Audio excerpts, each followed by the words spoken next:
Good afternoon, everyone. Thank you so much for taking our time for this ET cybersecurity session. We've got five eminent panelists from the banking and financial services industry. I have with me Mr. Shiv Kumar Pandey from BSC, Mr. Vinay Tiwari from RBL Bank, Mr. Milan Mungale from NSDL, Mr. Shailendra Kudhavle from Birla Sun Life Insurance, and Pawan Chawla from Future Generali Insurance. So thank you everyone for taking our time for this cybersecurity session focused towards banking and financial services sector. As we look, we see that there will be a change the way we operate business. Working from home is the new normal. We have seen that top priority for organizations is cybersecurity today, and the way cybersecurity is looked at has changed. We have seen that business is today involved full time in ensuring that the business risks which are coming, the cybersecurity risks which are coming, those are taken care of, and CISOs are today involved in taking business decisions. But as we go through this paradigm change, we see that the cybersecurity of the organizations has to be redesigned. The way we were working prior to the pandemic was different. So my first question is to Mr. Shiv Kumar Pandey. Mr. Pandey, I wanted to ask you that do you think it's the time where all of us to revisit our cybersecurity strategy to make our business more resilient?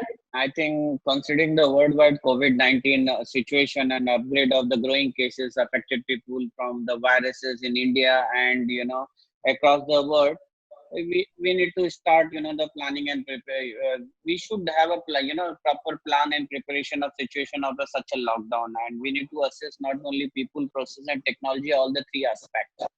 And unlike the previously when the BCP or maybe a cybersecurity crisis management is totally different. We have a primary side, then you have a DR side, and the primary side fail, you go to the DR side because it is a different seismic zone. But this is totally as unusual, BCP, if I can say. Totally the resources problem is both the location. And so total BCP strategy is changed today.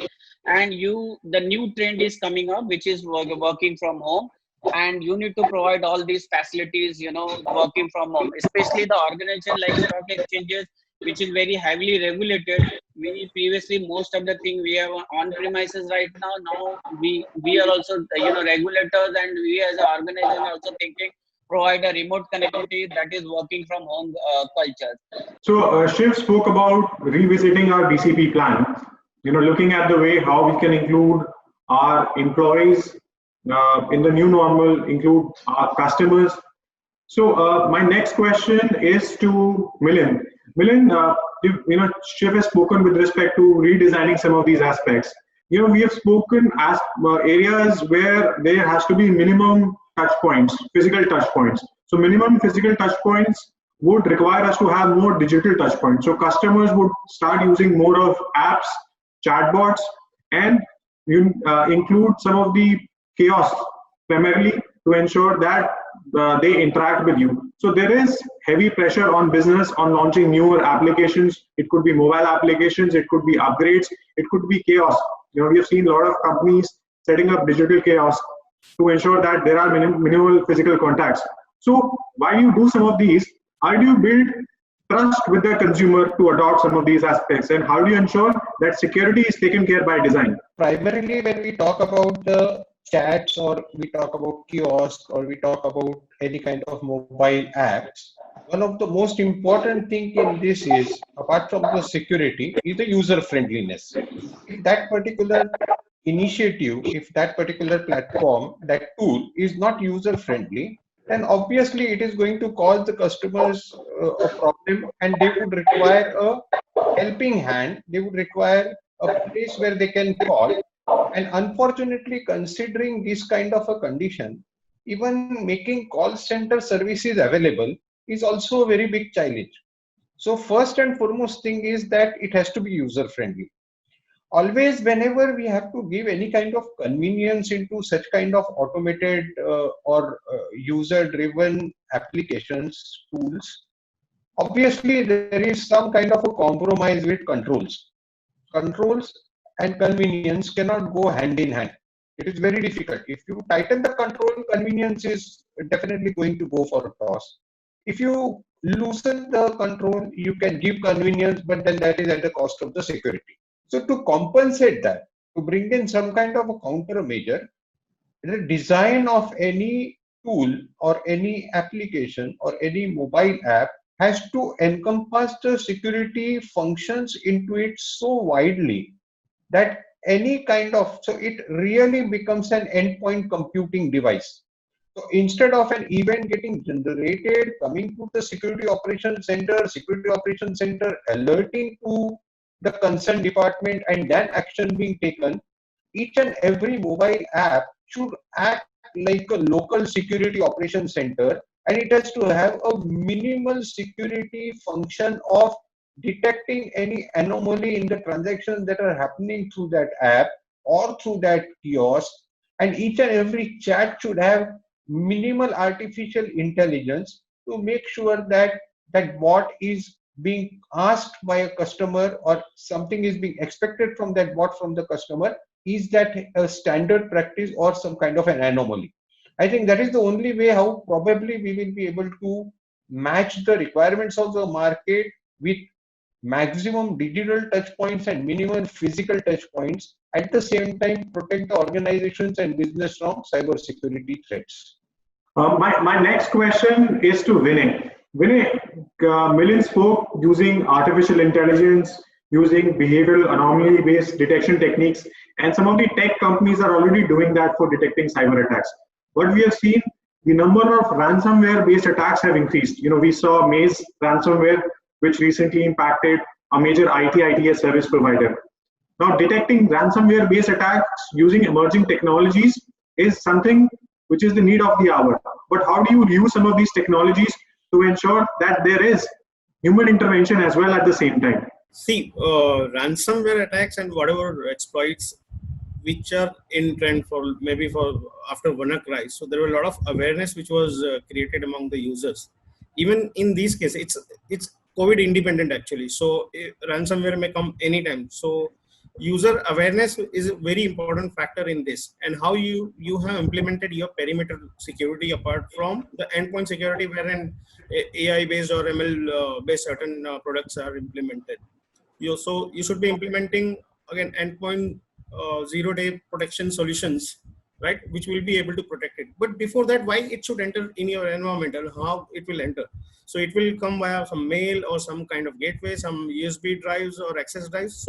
So these are basic hygienes actually. One needs to have an hardening in place. One needs to block USB access. One needs to track what is happening on your perimeter. Use DMARC. Use other controls like wherein you are monitoring the domain names, you're monitoring the display name of all of your top management. So these controls are required. These are basic hygiene which are required, which can come through AIML, but in terms of awareness only. So suppose you are clicking your mail, so you are by default you will come to know whether it's generated from external or not. So those kind of solution needs to be in place, and that needs to be implemented.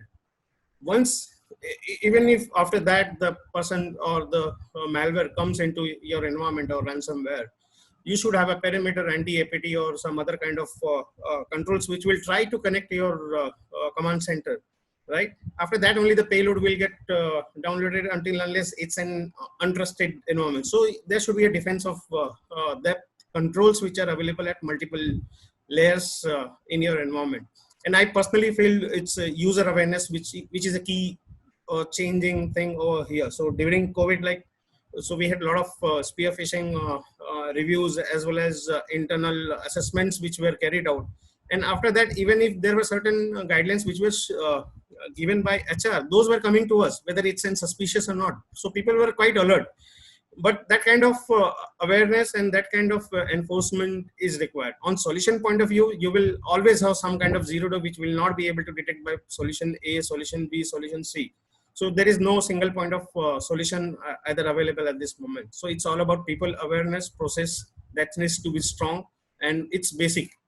If your basics are correct, I think a lot of problem will get reduced. Yep. I just would like to add what Vinay, I totally agree what Vinay is saying. But one more thing, nowadays, we need to also move towards the zero trust security architectures. and it should be integrated with all kind of your security technology, whether I'm talking about all when people process and technology like NTAPT and other stuff, so that in this scenario where it's a trend is going working from home, it become easier for you to deploy this kind of culture also. So whether it is internal employee or external employee, so that you can easily deploy it, because your critical resources or critical infrastructure, your data center, your application in a zero based trust architect security architecture, so it's become very easier for deploying this kind of scenario. Pawan, there has been reports that leading security firms say that there have been significant increase in the number of phishing attacks. What do you believe is the best strategy to tackle phishing attacks? That's correct, Ganesh.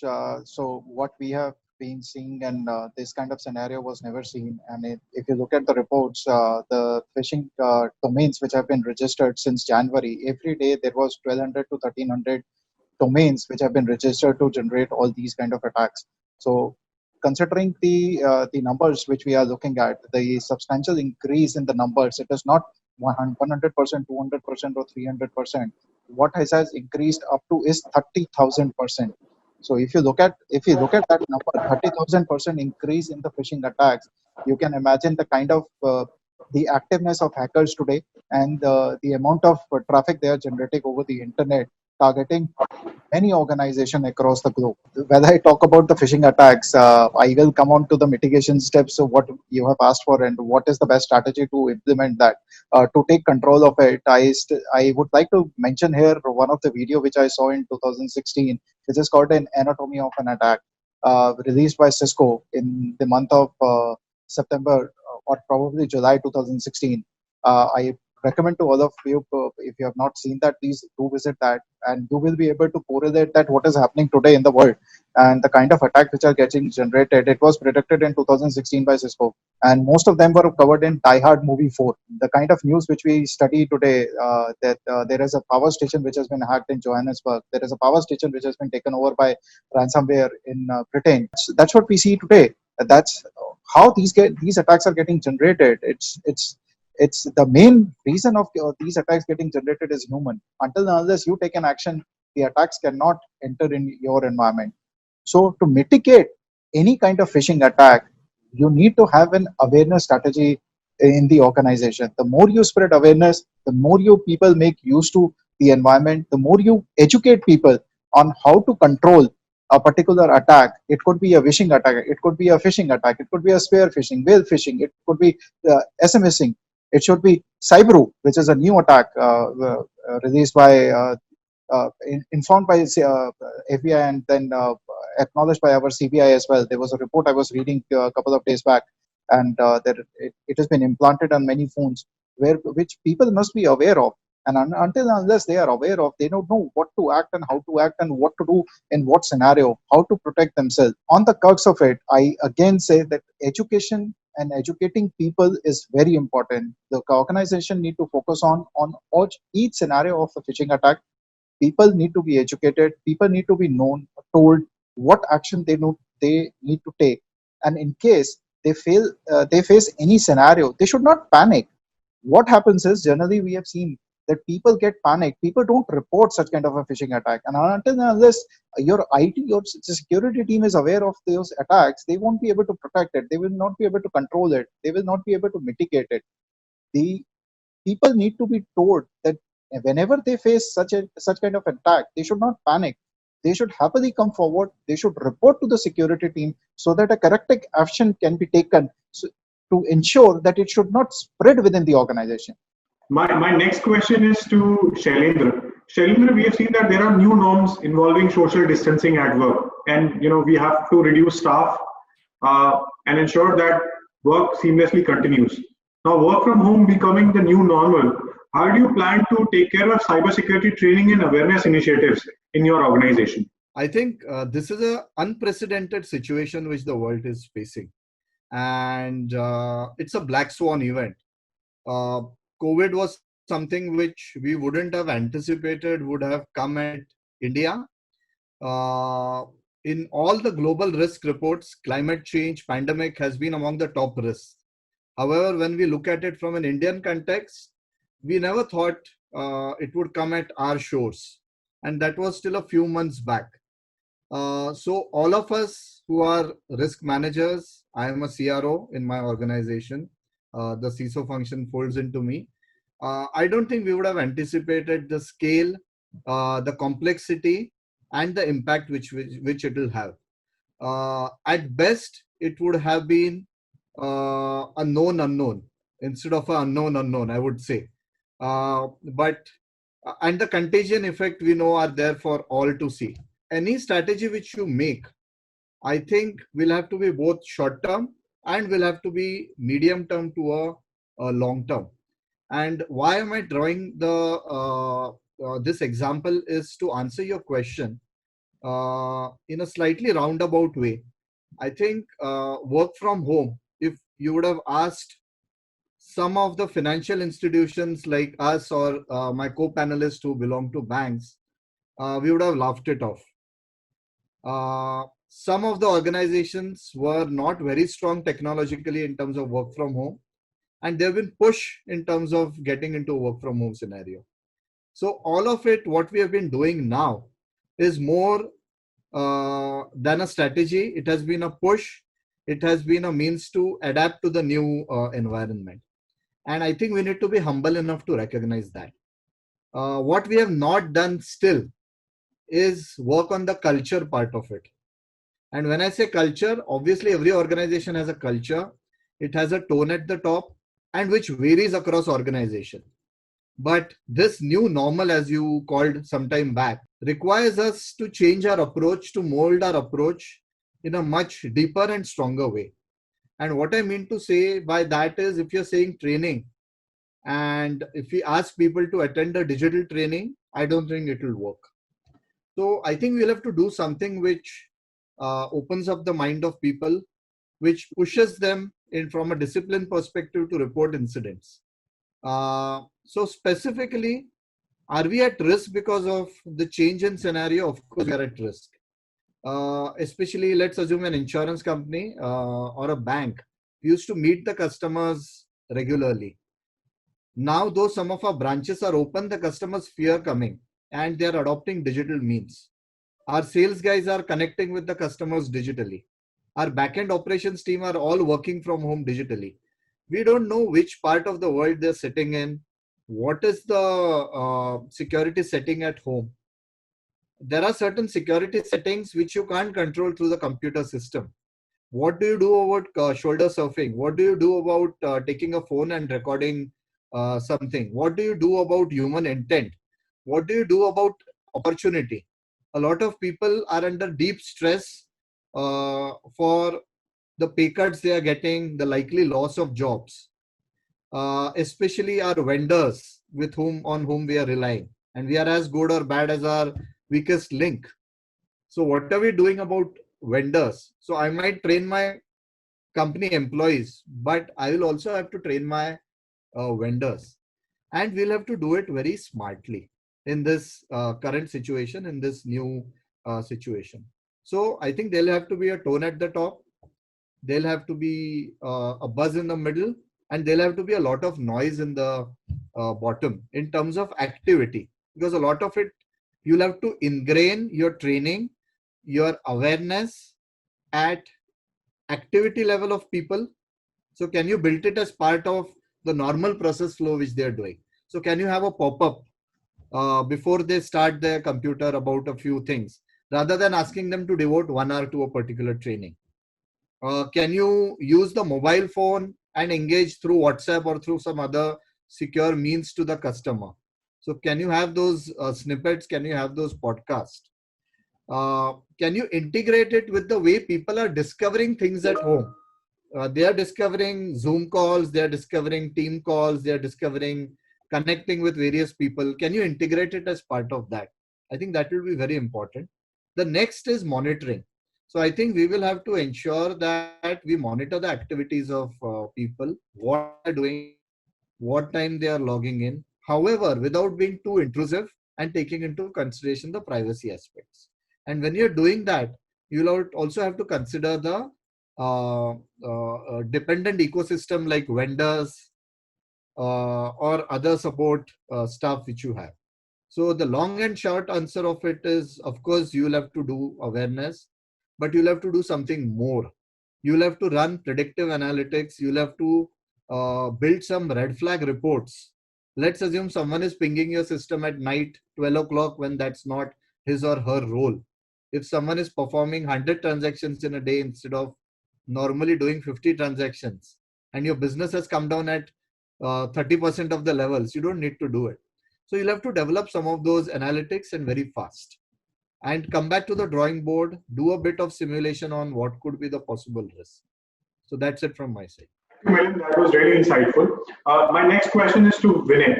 Vinay, we have seen that there are aspects of dark web which are becoming very popular. Yesterday there was a news that data of more than 2.5 million job users is there on dark web, and anyone can access that data. As we move towards a world which is more privacy oriented, and we already have norms like GDPR coming in, and India looking forward to implement its data protection bill, how do you think it is going to impact the industry?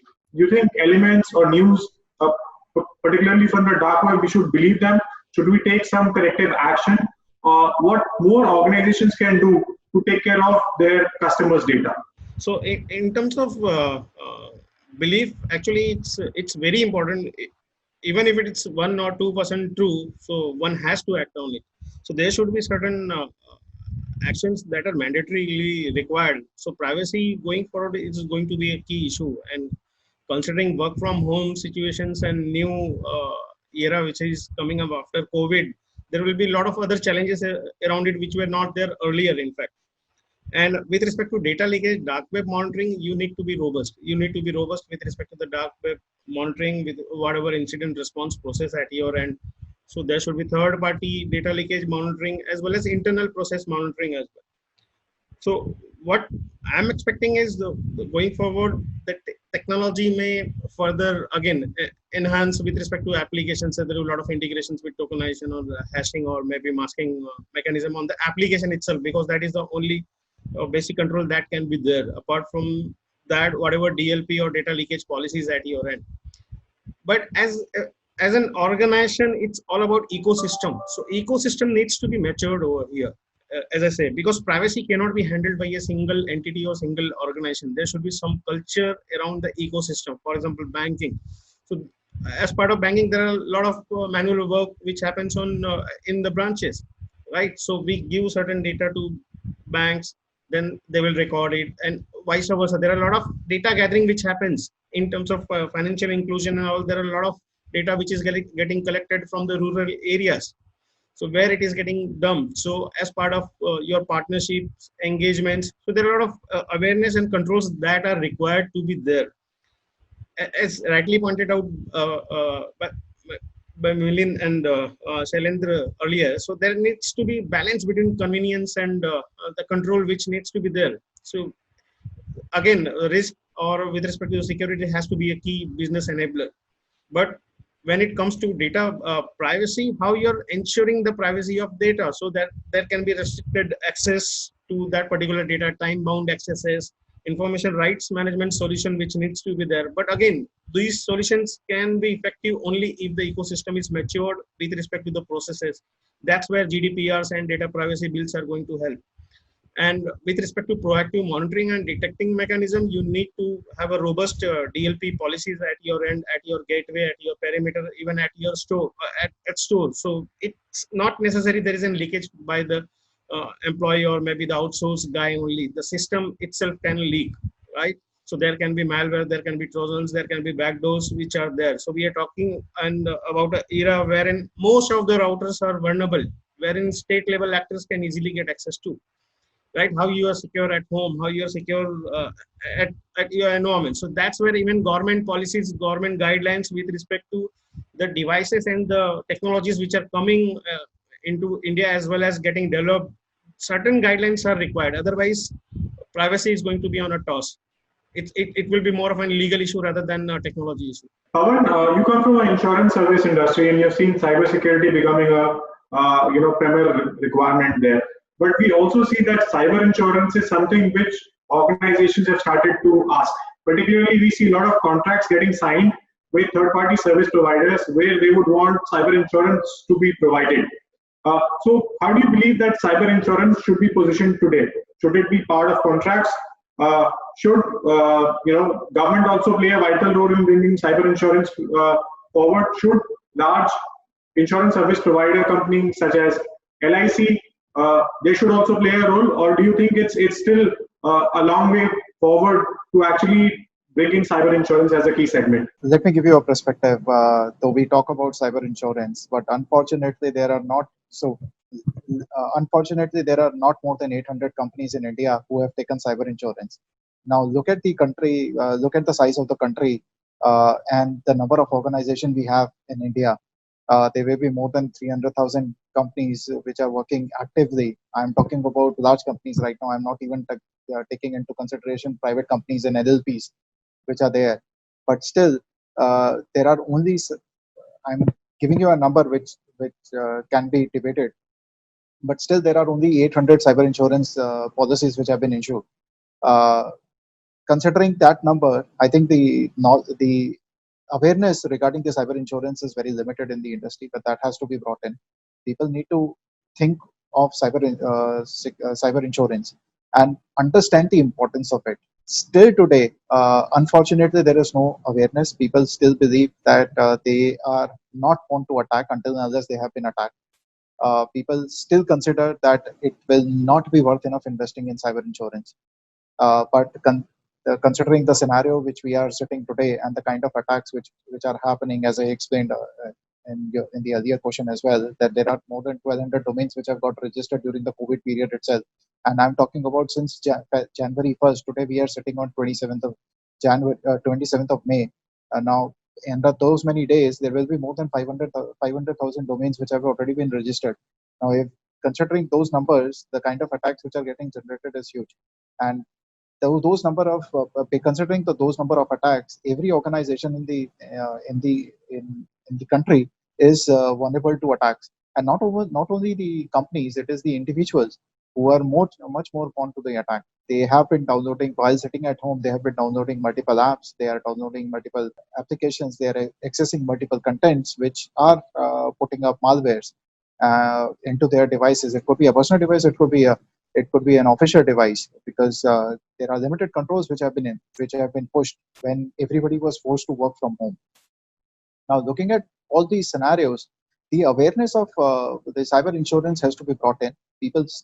Organizations need to understand the importance of it, and then accordingly evaluate the need of the cyber insurance within the organization. Look at it. What are their critical assets? What needs to be protected? And most importantly, what is the relevance of protecting those assets for which they need cyber insurance? Until and unless that knowledge has been brought in within the organization, there will still be gap which we see in the industry today. Like I shared the numbers, there are only 800 cyber insurance which have been issued with more than 300,000 companies registered in India. The gap needs to be filled in, and the importance has to be brought in every organization. With this, we come to the end of our cybersecurity session, and I would like to conclude some of the key aspects which our eminent cybersecurity experts spoke about. Aspects such as building in zero trust model, aspects such as taking care of cybersecurity training and awareness, aspects such as bringing consumer into perspective while implementing cybersecurity solutions is a key enabler, and also looking at the usability of emerging technologies while business is at forefront are some of the key action points where our cybersecurity industry needs to work upon and businesses needs to play a key role. And last but not the least, cybersecurity leaders have to look at business and they have to think like cybersecurity is there with them as part of organization's top management and board. That's only when they can make a difference to ensure that it is there as part of organization's DNA. With that, we come to the end of this session. Thank you so much for your time.